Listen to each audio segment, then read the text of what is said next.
హామీ ఇచ్చి తనే స్వయంగా ఫోన్ చేసి ఈరోజు మన పాఠశాలకు చేసినటువంటి సిఐ గారి శ్రీనివాసరావు గారికి చాలా కృతజ్ఞతలు తెలియజేసుకుంటూ మన పాఠశాల వచ్చేసినందుకు గట్టిగా స్వాగతం అవుతాం.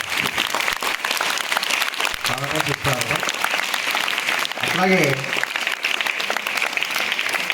మరి ఎంతో బిజీగా ఉంటారు, పబ్లిక్ ప్రాసిక్యూటర్ అంటారు.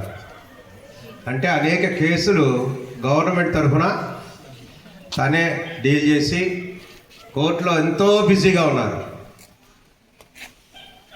బగ్గి నరసింహారావు గారు అంటారు, ఆయన్ని సార్ మన పాఠశాలకు ఒక్కసారి అంటే కంపల్సరీగా వస్తాను సార్ అని మన ఊళ్ళో మన స్కూల్లో చదువుకున్నారు. అందువల్ల నా స్కూలు అంటే నాకు చాలా ఇష్టం, ఖచ్చితంగా సమయం కేటాయిస్తానని కోర్టులో ఎంతో బిజీగా ఉంటారు. నేను మొన్న వెళ్ళి ఆ కోర్టుకి అసలు ఖాళీ లేదు, సార్ చుట్టూతో ఒక 20 మంది 30 మంది ఉంటారు. అట్లాంటి బిజీలో కూడా మన పాఠశాల చూద్దాం, నేను చదువుకున్న పాఠశాల చూద్దాం, పిల్లలకి 4 ముఖ్యమైన విషయాలు చట్టాల గురించి చెప్దాం అనేటువంటి మంచి ఆలోచనతో మన పాఠశాల వచ్చినటువంటి నరసింహారావు గారికి స్వాగతం చెప్తూ గట్టిగా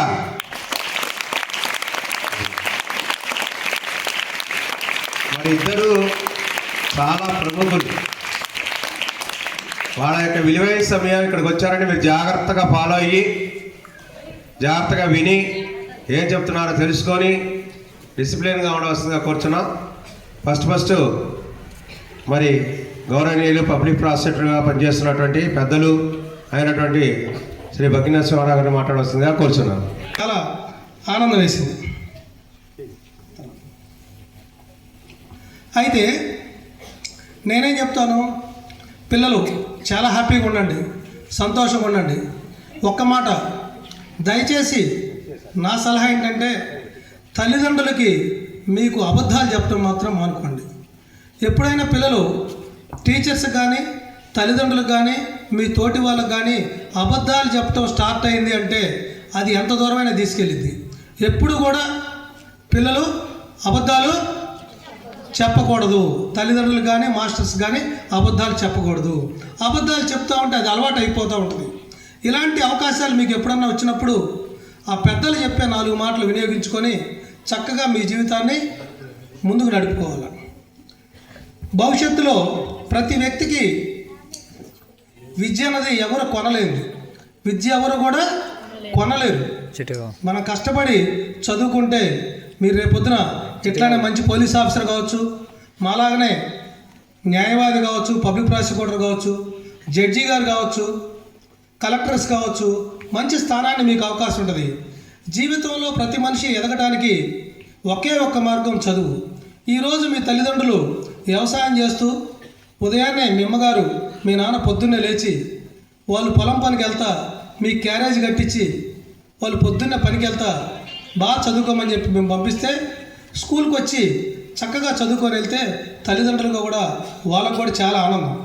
అట్లా కాకుండా మీరు చెడు సమాసాలు చేసి పిల్లలతోటి స్కూల్కి వెళ్ళకుండా స్కూల్ డొమ్మా కొట్టి ఫ్రెండ్స్తో తిరిగి బయటికి వెళ్ళి స్కూల్లో క్లాసులకు వెళ్ళకుండా చదివే మార్కులు మంచి మార్కులు రాకుండా తప్పితే అది మీకు మీ తల్లిదండ్రులకి అవమానం. అవునా కదా? మనం ఇక్కడికి వచ్చింది దేనికి? చదువుకోవడానికి. చదువుతో పాటు ఆటపాటలు కూడా కావాలి. దీనికి సంబంధించి చిన్న ఉదాహరణ సరదాగా నవ్వుతా ఒక చిన్న కథ మీ ముందు చెప్తాం. ఎప్పుడైనా ఒక అవకాశాన్ని వచ్చినప్పుడు వినియోగించుకోకపోతే ఏ విధంగా ఉంటుందంటే, ఒక చోట ఒక మహర్షి గారు తపస్సు చేస్తుంటాడు. మహర్షి ఏం చేస్తాడు? తపస్సు చేస్తుంటే సంధ్యావందనం చేసేటప్పుడు అతని చేతిలో చేప పిల్ల పడాల్సింది ఎలుక పిల్ల వచ్చింది. మీరు కష్టపడండి, బాగా విపరీత కష్టపడండి, మార్కులు అవే వస్తాయి, దాంతోపాటు సబ్జెక్టు వస్తుంది. మాకు మార్కులు ఒకటే కాదు, సామాజిక స్పృహ ఎట్లా ఉండాలి, ఎవరితో ఎట్లా మాట్లాడాలి, ఏ విధంగా మాట్లాడాలి, అన్ని విషయాలు మాకు చెప్పేవాళ్ళు అనమాట. రే తప్పు ఇది ఒప్పు మమ్మల్ని దండించేవారు. మాస్టర్ మీరు దండించలేదు మాస్టర్, ఇక్కడ దండించాలి. పిల్లలు మిమ్మల్ని ఎవరు దండిస్తారు? తల్లిదండ్రులు దండిస్తారు, గురువులు. వాళ్ళు దేనికి? ఏదో రకంగా మీరు మిమ్మల్ని మందలించేది ఎవరు మందలిస్తారు చెప్పండి? తల్లిదండ్రులు మందలిస్తారు, గురువులు మందలిస్తారు. మీరు తప్పు మార్గంలో పోతుంటే కరెక్ట్గా సరిదిద్ది మంచి మార్గంలో పోయేది చెప్పగలిగిన వాళ్ళు ఎవరు? చెప్పాలి. ఏం సొమ్మ చెప్తున్నారు? నిజమేనా సార్? ఎవరైనా మాట అనలేదు సార్? ఎవరైనా మాట అనబోతే నాకు చెప్పండి సార్. మీరు ఒక సామెత ఉందన్నమాట, 6 గంటలు ముందు నిద్రలు వేసిన వాడు ఎంత 16 అంటే 10th క్లాస్ అయిపోయింది. వాళ్ళ నాన్న యొక్క బైక్ తీసుకొని వచ్చి గుద్దటం వల్ల అక్కడక్కడ యాక్సిడెంట్ చనిపోయాడు. అంటే మీ తల్లిదండ్రులు మేమేం పెట్టుకున్న హోప్స్ని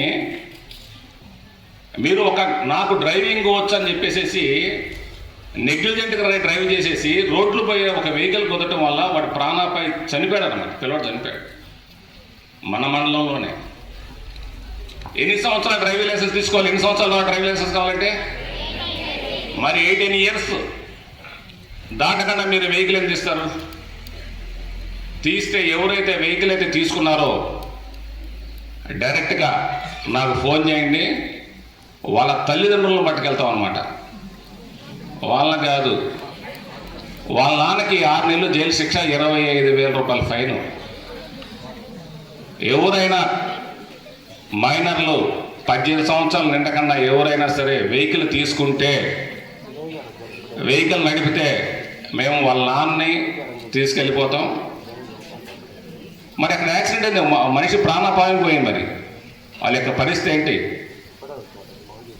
మీరు దాన్ని జాగ్రత్త వహించాలి. ఎట్టి పరిస్థితుల్లో చేయకూడదు అన్నమాట.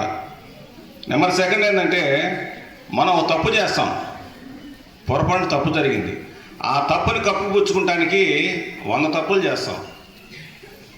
అది ఎప్పుడు చేయకూడదు. నువ్వు ఒక తప్పు చేసావు, డైరెక్ట్గా మాస్టర్ దగ్గరకో, లేకపోతే ఇంట్లో మన అమ్మ ఉంటుంది, అమ్మ పొరపాటు ఇది జరిగిందమ్మా, ఈ రకంగా జరిగింది. ఎప్పుడైనా జరిగిన తప్పుని వెంటనే చెప్పేసుకోవాలి. దాన్ని కప్పిపుచ్చుకుంటానికి 100 తప్పులు చెప్తాం. స్కూల్లో జరిగిందనుకో మాస్టర్ దగ్గర రావాలి. మాస్టర్ దగ్గరికి వచ్చి, హెడ్ మాస్టర్, ఇప్పుడు నీకు లౌకికంగా మాస్టర్ ఉంటారు ఎవరొకరు, సార్ ఇట్లా జరిగింది సార్, ఇది ఇట్లా పొరపాటు అయిపోయింది, కొద్దిగా మీరే చెప్పండి సార్ అని చెప్పంటే దాన్ని సరిదిద్దుతారు. లేకుండా దాన్ని హైలైట్ చేశారనుకో ఎక్కువ అయిపోతారు. ఇప్పుడు మీరందరూ యూనిఫామ్ ఎంత ధరించారు చెప్పండి? ఎందుకు యూనిఫామ్ ఎంత ధరించారు? మరి అందరు కటింగ్లో ఉండలేవే? అందరు యూనిఫామ్ ఎందుకు వేశారు? మరి ఒకటే జుట్టు ఎత్తి పెట్టేయించాడు. ఇటు నాకలు చూడండి, ఆడపిల్లలు అంటే జుట్టులు చక్కగా దూకున్నారు. మగవాళ్ళే చక్కగా కటింగ్ చేసుకోవాలి, చక్కగా పాపడలు తీసుకుంటా. ఎవరైనా స్టైల్ ఇప్పుడొద్దు, స్టైల్ ఇంకా ఉంది, స్టైల్ ఇంకా ఉంది. అందరూ సరి సమానంగా ఉండాలి. మాస్టర్ కటింగ్ కూడా కూర్చోండి. పోలీసుల్లో ఫస్ట్ రాగానే కటింగ్ చేస్తారు. ఎందుకని? మీరు మేము అందరం ఒకటమే, ఇక్కడ ఉన్న స్టూడెంట్స్ అందరం ఒకటే, ఇక్కడ స్టైల్ ఉండదు. ఇంకా మనము యూనిఫామ్ ప్రదర్శించాలి. ప్రతి ఒక్కరు కూడా నీట్గా మంచి కటింగు, పాపడ కటింగ్ మంచి శుభ్రంగా చక్కగా. అప్పుడులో ఆమదాలు రాసేవాళ్ళు, మాకు ఆమదం కొబ్బరి నూనె రాసేవాళ్ళు. ఇప్పుడు అన్ని పారాచెట్లు అన్ని కొబ్బరి నూనెలు వచ్చినాయి. ఇందులో చక్క దూవు భవించాలు. డిసిప్లైన్ ఇంపార్టెంట్, అన్నిటికంటే ముఖ్యంగా డిసిప్లైన్ చాలా ఇంపార్టెంట్ అనమాట. దీన్ని బట్టి ఏంటంటే మన యొక్క నడవడిక అనమాట. మనకి ఏ విధంగా నడుచుకోవాలి, ముందు డిసిప్లైన్ ఎట్లా ఉంటుంది, ముందు మన అపీరెన్స్ ఆడించేంత వరకు మీరు 100% ఎవరు మొబైల్ వాడరాదు, 100% వాడకూడదు. అవసరం ఉంటే కీప్యాడ్ మొబైల్లో వాడుకోవాలి. ఇప్పుడు అన్నిటికన్నా ఎక్కువగా సఫర్ అవుతుంది సెల్ ఫోన్ ఎడిక్టెడ్. ఒక సెల్ ఫోన్ ఎడిక్షన్ వల్ల నీ పక్కన వాళ్ళతో ఏ విధంగా మాట్లాడో తెలియదు, ఏ విధంగా నడుచుకోవాలో తెలియదు, ఏ విధంగా వ్యవహరించాలో తెలియదు. నీ చేతిలో సెల్ ఫోన్ చూసుకుంటూ కూర్చుంటాం, లేకపోతే ఆటలాడుకోవడం కానీ చేసుకుంటాం. ఇప్పుడు ఫ్రీ ఫైర్ గేమ్లు కానీ పబ్జీ గేమ్లు కానీ రీసెంట్గా నా ఎందుకు దృష్టికి వచ్చినట్టే, ఆ పబ్జీ గేమ్ ఫ్రీ ఫైర్ గేమ్లోనే ఆన్లైన్లో పవర్స్ కొనడానికి వాళ్ళ నాన్న అకౌంట్లోంచి 4 lakhs దాకా ట్రాకింగ్ చేశారన్న. ఉంటాయా పవర్స్? ఉంటాయా? ఉంటే అందరు తలకలుపుతున్నారు. నేను ఎంతవరకు చూడాల ఫ్రీ ఫైర్ గేమ్ పవర్స్ అంటే అని చెప్తున్నారు. ఆ పవర్స్ కొనడానికి వాళ్ళు లింక్ నొక్కంగానే వాళ్ళు హ్యాక్ చేసి 4 లక్షల రూపాయల డబ్బులు తీసుకున్నారు. వాళ్ళ నాన్న అకౌంట్లో ఈ 4 లక్షల రూపాయలు హ్యాక్ అయింది. ఇక నుంచి ఫ్రీ ఫైర్ ఆడతారా? గట్టిగా ఆడరా? పబ్జీ గేమ్ కానీ ఫ్రీ ఫైర్ ఆడతారా? అందరు చేతులు ఎత్తండి, మేము ఆడాలి.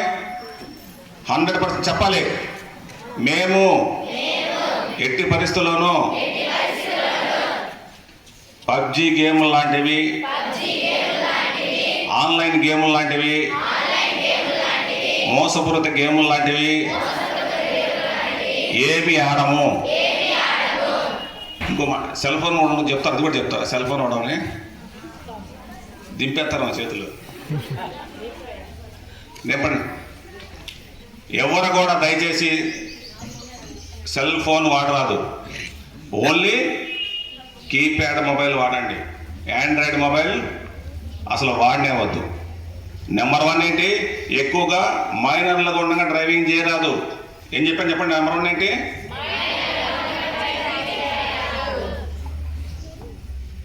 మొబైల్ చెప్పండి. అబ్బాయి 18 సంవత్సరాలు వచ్చిన దాకా నేను వెహికల్ ముట్టను చెప్పండి. మాస్టర్ ఎవరైనా డ్రైవింగ్ చేస్తే అబ్బాయి ఇక్కడ అందరూ చెప్పేందంటే ఎవరైనా వాళ్ళ పిల్లలు డ్రైవింగ్ చేస్తే చెప్పండి, వాళ్ళ ఫాదర్లు నేనే తీసుకొని వస్తాను స్టేషన్కి. మాస్టర్లకి మీరు నా రిక్వెస్ట్ అండి. ఎందుకంటే మమ్మల్ని మనం ఇప్పుడు కఠినంగా ఉంటేనే మాస్టర్, మనం కఠినంగా వ్యవహరిస్తేనే, క్రమశిక్షణగా ఉంటేనే పిల్లల క్రమశిక్షణలు ఎదుగుతారు. లేకపోతే ఇబ్బందికరంగా ఉంటున్నాం. నెంబర్ 1 ఏం చెప్పాను? మైనర్లో ఉండగా ఎటువంటి డ్రైవింగ్ చేయరాదు. 18 సంవత్సరాలు నిండిన తర్వాత అది కూడా డ్రైవింగ్ లైసెన్స్ ఉంటేనే చేయాలి. నెంబర్ అడిక్టెడ్ ఏంది? నెంబర్ 2 ఏంది? Mobile phone addicted. Mobile phone అసలు అడిక్టెడ్ కానేకూడదు. అసలు మొబైల్ ఫోన్ అనేది ఎక్కువగా అడిక్ట్ కాదనమాట. ఇంకా అన్నిటికన్నా గొప్ప విషయం ఏంటంటే టీనేజ్ ఉంటుంది అనమాట. టీనేజ్ అంటే ఏ వయసుని టీనేజ్ అంటారు? ఇదెందుకు బాగా తెలుస్తున్నారు? అందుకు వచ్చిందా? మాకు తెలియదు. ఓకే, టీనేజ్లో ఉండే లక్షణాలు నేను చెప్తా. మగపిల్లలు ఆడపిల్లలు జాగ్రత్తగా ఉండమ్మా. ఎవరైతే టీనేజ్లో ఉంటారో వీళ్ళు పరిపక్వ దశ అంటారు. అంటే ఇప్పుడే అడోలసెంట్ వేరే. అడోలసెంట్ అంటే 19 to 21, 13 to 19. నేనే మర్చిపోయాను, బాగా సబ్జెక్ట్ ఉంది సార్ వీళ్ళకి. దాన్ని అడోలసెంట్ అంటారు. అడోలసెంట్ కదా, అడోలసెన్స్. మర్చిపోయే పేర్లు కూడా ఎప్పుడో చదువుతున్నాం కదా, అయినా గుర్తుంది కొద్దిగా. ఈ వయసులో ఎటువంటిదంటే నాకన్నా గొప్ప వాళ్ళు ఎవరు లేరు, నేను పెద్ద ఇది అంటే నేను అన్ని నిర్ణయాలు తీసుకోగలను. ఎక్కువగా లవ్ అఫెక్షన్ అని చెప్పి ఒక లోపాయి కొరన లోపలికి దూరిపోతారు ప్రతి ఒక్కరు. చెప్పింది అర్థమైందా? గుర్తించుకోండి, ఈ వయసు ఎట్లాంటిది? ఈ టీనేజ్లో మనిషికి ఆ రకమైన ఆలోచనలు వస్తాయి. ఎట్టి పరిస్థితుల్లో అటువంటి ఆలోచనలు వచ్చిన వాళ్ళు ఎవరు కూడా ఇంతవరకు జీవితంలో బాగుపడినట్టు ఆధారాలు లేవు. అర్థం కాదా? ఇటువంటి ఆలోచనలు వచ్చిన వాళ్ళు ఎప్పుడు కూడా జీవితంలో బాగుపడినట్టు ఆధారాలు లేవు. అందుకని ఆ వయసులో ప్రేమ, ఎఫెక్షను, ఇవన్నీ ఆలోచనలు ఉండకూడదు మనిషిలో. ఒకటే మీద దృష్టి ఉండాలి. మా నాన్న వాళ్ళు నన్ను మా అమ్మ నాన్న వాళ్ళు స్కూల్ ఎందుకు పంపించారు, అది క్లియర్ చేయండి. ముందు ఒక లక్ష్య సాధన చేసుకోవాలి, ఏదో ఒకటి సాధించాలి. ఏదో ఒకటి సాధించిన తర్వాతే మన మిగతా వ్యాపకాలు కానీ వ్యవహారాలు కానీ రావాలి. మాస్టర్ మళ్ళా మీకే చెప్తున్నారు, అన్ని పనులు నీకే చెప్తున్నా. ఆ తరిగా ఎటువంటిది కనబడినా, ఆలోచన కనబడినా నాకు చెప్పండి. అటువంటి ఆలోచన ఎక్కడ మీ మనసులో కూడా రాకూడదు. ఈ వయసులో అట్లాంటి సర్వసాధారణంగా అందరికి ఆలోచనలు వస్తుంటాయి, కానీ ఇటువంటి ఆలోచనలు అనేది 100% రానేయకూడదు. ఏం చెప్పాను? ఫస్ట్ పాయింట్ ఏంటి? వెహికల్. రెండోది, మూడోది ఎడోలసెన్స్. చెప్పారు కదా, ఆ వయసులో వచ్చే వ్యాపకాలు మన దరిదాపులు రానియకూడదు. ముందు మనం లక్ష్యం పెట్టుకోవాలి, లక్ష్య సాధన జరగాలి. ఏమనుందనుకో కౌన్సిలింగ్ మేము చేస్తాం. మీ అమ్మ నాన్నకు కూడా, మీతో కూడా మీ అమ్మ నాన్న కూడా కౌన్సిలింగ్ చేస్తాం. మాస్టర్ ఏదైనా తరిక లాంటివి కనబడినా మాకు ఇమీడియట్లీ తెలియపరచండి సార్. మళ్ళా చిన్నప్పుడు ఏం చేసేవాళ్ళంటే మేము కూడా చదువు వచ్చాను రాబోయినా స్కూల్లో కూర్చునేవాళ్ళం. మాస్టరు మాకు ఎక్కేది కాదు, వినబడేది కాదు, అర్థమయ్యేది కాదు, అయినా బలవంతంగా ఉండేది. ఈ బాధ తట్టుకోలేక కొంతమంది, ఇప్పుడన్నా గోడలు ఉండే సార్ మీకు, అప్పుడు మా గోడలు ఉండేవి కూడా కాదు, ఫినిషింగ్ చేసేవాళ్ళు, దూరేసి వెళ్ళిపోయారు. ఆ దూరెళ్ళిపోయిన వాళ్ళు ఇప్పుడు కూడా అక్కడే ఉన్నారు. ఏం చెప్పాను ఇప్పుడు? ఎప్పుడు కూడా అర్థం కాకపోయినా మన పాఠాలు స్కూళ్ళు వదిలిపెట్టి ఎప్పుడు బయటికి పోకూడదు. అర్థం కావట్లేని ఉద్దేశంతో ఏదో ఒక వంక పెట్టుకొని బయటికి వెళ్ళటం అనేది అదేం చేస్తుంది తెలుసా? మన యొక్క సమస్యల నుంచి తప్పుకునేలా చేస్తాను అన్నమాట. సార్ మీకు కూడా ఉండరు అనుకుంటున్నాను, గోడ అవకాశం ఉంది కాబట్టి పోరనుకుంటున్నాను. ఆ తరికా వాళ్ళు ఉందనుకో వాళ్ళ జీవితంలో ఎదగరు. ఎందుకంటే ఓర్పు రావాలి కదా మనిషికి. అర్థం కాకపోయినా పరిస్థితిని అర్థం చేసుకుంటానికి ప్రయత్నం చేయాలి కదా. ప్రయత్నం చేయకుండా ఎవరైతే జారుకున్నారో ఆ జారుకున్న వాళ్ళు ఇప్పుడు కూడా ఆ స్థితిలో అక్కడే ఉన్నారు, డెవలప్ కారు. నాకు తెలిసి ఎవరు లేరనుకున్నా, మధ్యలో వదిలిపెట్టేస్తారు సార్. ఎవరు వెళ్ళరు లేదు, దరిదాపు గోడలు ఉన్నాయి కదా సార్, ఎవరు వెళ్ళరు. ఒకవేళ వెళ్ళినా కూడా సార్ వాళ్ళు మాకు చెప్పండి సార్, వాళ్ళని ఫోన్ చేస్తాను, ఏమున్నా ఫోన్ చేయండి సార్. వీళ్ళని సక్రమ మార్గంలో ఉంటారు సార్. అంటే వీళ్ళకి అవకాశం లేదు, మంచిగా ప్రవర్తిస్తారు సార్, చక్కగా ఉంటారు. మీకేమైనా డౌట్లు ఉన్నాయా? వదిలిపెడితే వెళ్దాం కానీ ఇంకా గంట సేపు అని పోసాపుతారు. చెప్పాలి, ఏం డౌట్లు ఉన్నాయా? ఏం లేవా?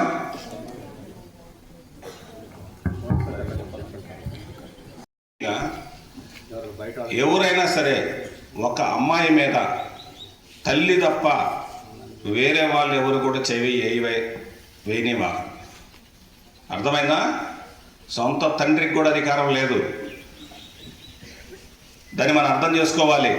దాన్నే గుడ్ టచ్ బ్యాడ్ టచ్ అని చెప్తుంటారు మన వాళ్ళు. అర్థం కాలా?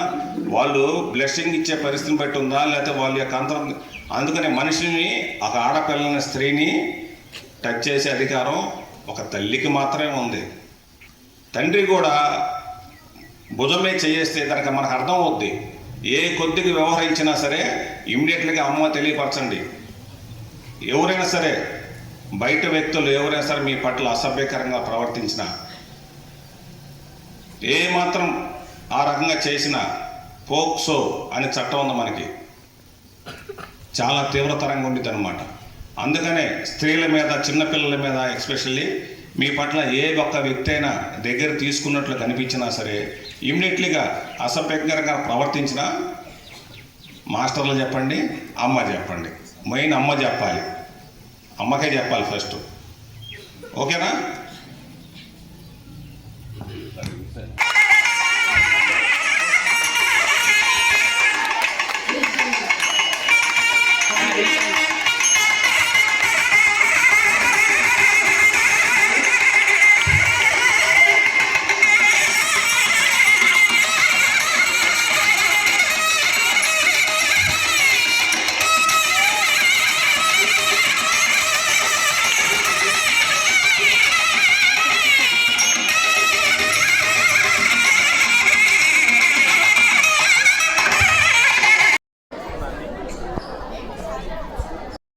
పాఠశాల భృగుబండకి గౌరవనీయులు సత్తనపల్లి రూరల్ సిఏ గారు శ్రీనివాసరావు గారు, అలాగే ఏపీపీ గారు అయినటువంటి బగ్గి నరసింహారావు గారు పాఠశాలకు ఇచ్చేయడం జరిగింది. విద్యార్థులకి విలువైన సూచనలు ఇవ్వటకు ఆహ్వానం మేరకు పాఠశాల రావడం జరిగింది. శ్రీయుత భగ్గినరసింహారావు గారు ఏపీపీ గారు పిల్లలకు అనేక రకాల చట్టాలు కొద్దిగా ఎలా బిహేవ్ చేయాలి, సమాజంలో ఎలా ఉండాలి అలాంటి ముఖ్య సూచనలు ఇవ్వగా, సిఐ గారు ట్రాఫిక్ నిబంధనలు, హెల్మెట్ లేకుండా ప్రయాణం చేయటం, చిన్నపిల్లల వయసులోనే బండి పట్టుకుంటే వచ్చే ప్రమాదాలు, అలాగే కొన్ని చట్టాల గురించి, క్రమశిక్షణ గురించి విలువైన సమాచారం విద్యార్థులకు అందడం జరిగింది. శ్రీయుత భగ్గినరసింహారావు గారికి, శ్రీయుత సిఐ గారు అయినటువంటి శ్రీనివాసరావు గారికి మా పాఠశాలకు ఇచ్చేసి విద్యార్థులకి ఉపాధ్యాయులు విలువైన సూచనలు ఇచ్చినందుకు ధన్యవాదాలు తెలియజేసుకుంటూ తెలియజేయడం జరిగింది. హెచ్ఎస్ భృగుబండ నందు భౌతిక శాస్త్ర ఉపాధ్యాయుడిగా పనిచేస్తున్నాను. ఈరోజు పాఠశాల ప్రధానోపాధ్యాయుల వారి ఆహ్వానం మేరకు పబ్లిక్ ప్రాసిక్యూటర్ గారైన బగ్గి నరసింహారావు గారు, అలాగే సత్తెనపల్లి సర్కిల్ ఇన్స్పెక్టర్ గారు శ్రీనివాసరావు గారు వచ్చి విద్యార్థులకు పలు విలువైన సూచనలు చేశారు. నిజంగా ఇది చాలా ముదావహం అండి. పిల్లలు ఒక తెలియని ఒక పరిస్థితిలోకి వెళ్ళిపోతున్నారు. వారికి తల్లిదండ్రులంటే భయం లేదు, ఉపాధ్యాయులంటే భయం లేదు, ఎవరి సలహాలు సూచనలు స్వీకరించే పరిస్థితుల్లో లేరు. అట్లాంటి ఒక గాఢాంధకరమైన చీకటి వైపు పయనిస్తున్నారండి. అలాంటి పరిస్థితుల్లో ఈరోజు ఇద్దరు వచ్చి విద్యార్థులకి చక్కటి విలువైన సూచనలు చేశారండి. దాంతో వారు గనక చిన్న తప్పులు చేస్తే అవి జీవితాంతం ఎలా వెంటాడుతాయి, అలాగే తప్పులు చేయకుండా తమ భవిష్యత్తును ఎలా నిర్మించుకోవాలో వాళ్ళు విలువైన సూచనలు చేశారు. అందులో ముఖ్యంగా బగ్గి నరసింహారావు గారు ఈ పాఠశాల పూర్వ విద్యార్థి కావడం చాలా ఆనందం కలిగించింది. వారు చదివిన తీరు, ఆ రోజు పాఠశాల పరిస్థితులను చక్కగా విద్యార్థులకు వివరించినారు. అలాగే సిఏ గారు ఎంత కష్టపడితే అంత ఫలితం తగ్గుతుందని, మార్కుల పోటీ వదిలిపెట్టి విజ్ఞాన సమాపార్జన చేయవలసిందిగా విద్యార్థులందరికీ చక్కటి విలువైన సూచనలు అందజేశారు. కాబట్టి పాఠశాల ఉపాధ్యాయుల తరపున వారందరికీ మా తరపున హృదయపూర్వక అభినందనలు తెలియజేసుకుంటున్నాను. ధన్యవాదాలు.